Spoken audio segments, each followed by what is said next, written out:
teman-teman, terima kasih telah mengklik video ini.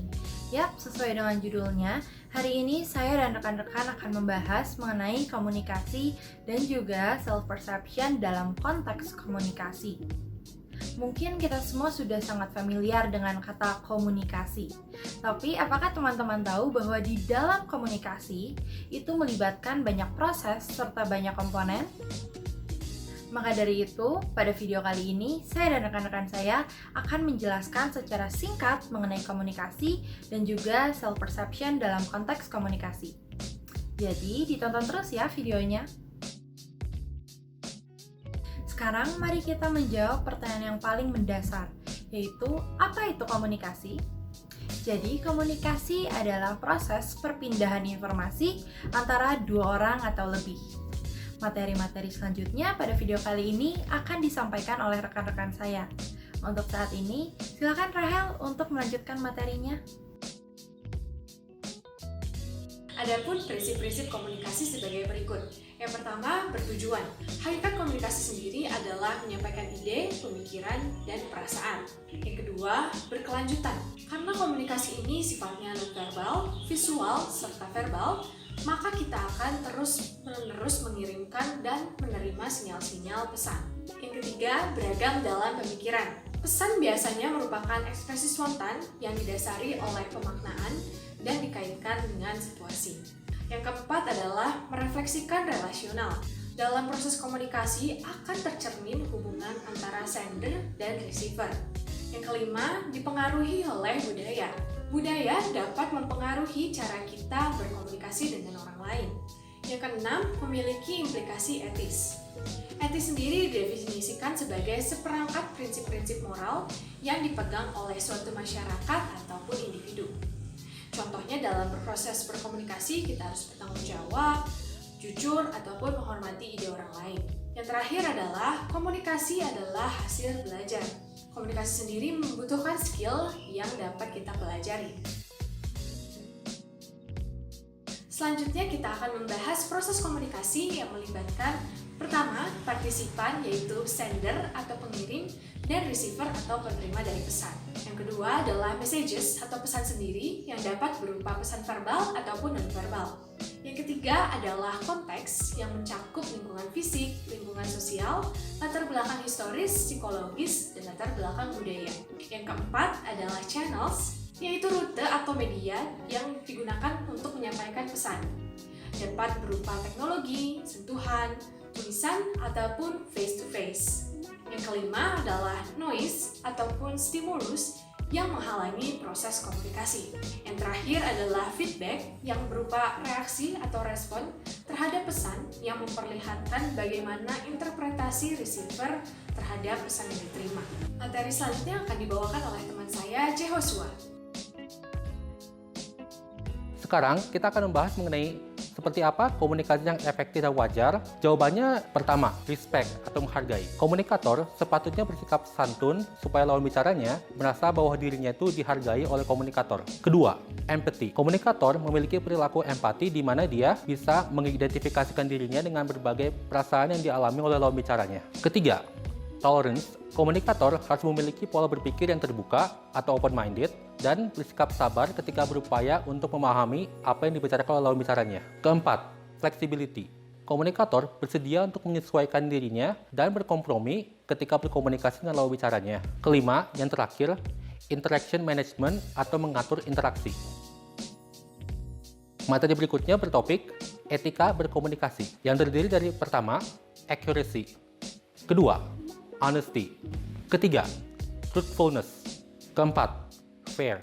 Kelima, yang terakhir, tidak melanggar hak orang lain. Dan selanjutnya akan dilanjutkan oleh rekan saya berikutnya. Setelah membahas tentang communication, sekarang kita akan membahas mengenai self-perception. Tetapi sebelum itu, mari kita membahas tentang persepsi terlebih dahulu ya. Apa sih persepsi itu sendiri? Persepsi adalah hasil yang didapatkan dari pengolahan sensasi yang diberikan makna oleh individu itu sendiri. Lalu, bagaimana prosesnya? Nah, prosesnya adalah pertama-tama terdapat stimulus yang ditangkap oleh otak, kemudian otak memilah-milah mengolah stimulus tersebut, lalu yang sudah dipilih diorganize sedemikian rupa dan akhirnya diinterpretasikan dengan makna. Sekarang kita akan membahas mengenai self-perception. Self-perception adalah tentang bagaimana individu memandang dirinya sendiri. Lalu bentuknya itu seperti apa? Self-perception terbagi dalam dua bentuk, yaitu self-concept dan self-esteem. Self-concept itu sendiri merupakan identitas diri yang berkembang berdasarkan pengalaman yang kita miliki ketika memberikan serta mendapatkan respon dari orang lain. Dan self-esteem itu sendiri berkembang dari value yang kita pegang serta pengalaman yang kita miliki. Nah, selanjutnya akan dilanjutkan oleh rekan saya, Elvina. Baik, sebelumnya telah dijelaskan oleh teman saya mengenai bentuk-bentuk dari self-perception. Kedua bentuk tersebut yaitu self-esteem dan self-concept sangat berpengaruh pada kita ketika kita sedang berkomunikasi dengan orang lain. Jika individu yang memiliki self-concept positif dan self-esteem yang tinggi, ia akan mampu berkomunikasi dengan orang lain dan melakukan self-talk yang positif. Namun, jika individu tersebut memiliki self-control yang negatif dan self-esteem yang kurang, maka individu tersebut akan sulit untuk berkomunikasi dengan orang lain. Nah, berarti jika self-perception-nya rendah, akan menyebabkan communication apprehension atau ketakutan untuk berkomunikasi dengan orang lain. Baik, selanjutnya akan dilanjutkan oleh rekan saya, Ola. Nah, selanjutnya kita akan membahas tentang kenapa sih self-esteem itu penting dalam proses komunikasi. Berdasarkan penelitian yang dilakukan oleh Larry pada tahun 2002, seseorang yang memiliki tingkat self-esteem yang tinggi akan lebih komit terhadap pasangan mereka yang memandang dirinya lebih favorable. Nah, dengan self-esteem yang tinggi ini, kita dapat menjadi lebih positif kepada diri kita sendiri maupun kepada orang lain. Kita dapat menjadi lebih yakin, kita dapat menjadi lebih puas, dan juga dapat menghargai diri kita sendiri. Dan hal-hal tersebut dapat memperlancar dan membantu kita dalam proses komunikasi kita dengan orang lain. Oke, selanjutnya kita akan membahas tentang perception of others. Perception of others adalah suatu proses bagaimana kita mempersepsikan orang lain dan situasi atau lingkungan di sekitar kita. Ketika kita bertemu dengan orang baru atau situasi lingkungan yang baru, tentunya kita akan merasakan yang namanya anxiety atau kecemasan. Nah, untuk mengurangi tingkat kecemasan tersebut, kita atau otak kita akan melakukan yang namanya uncertainty reduction. Uncertainty reduction ini adalah suatu proses bagaimana kita memonitor lingkungan di sekitar kita untuk dapat lebih memahami lingkungan baru atau situasi baru tersebut dan juga orang-orang di dalamnya menjadi lebih baik.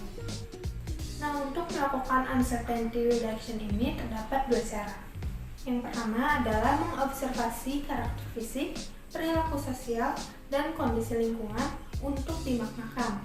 Dan cara yang kedua adalah melakukan something in common atau melakukan hal-hal seperti small talk atau berbicara dengan orang baru di lingkungan tersebut untuk dapat lebih memahami mereka. Pembahasan selanjutnya akan dilanjutkan oleh rekan saya, Elvina.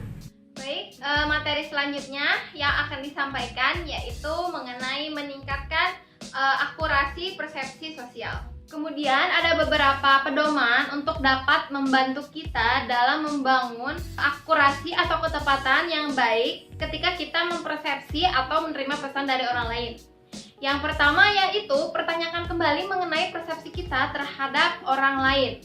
Kemudian yang kedua, mencari informasi atau menggali lebih dalam mengenai persepsi kita tersebut.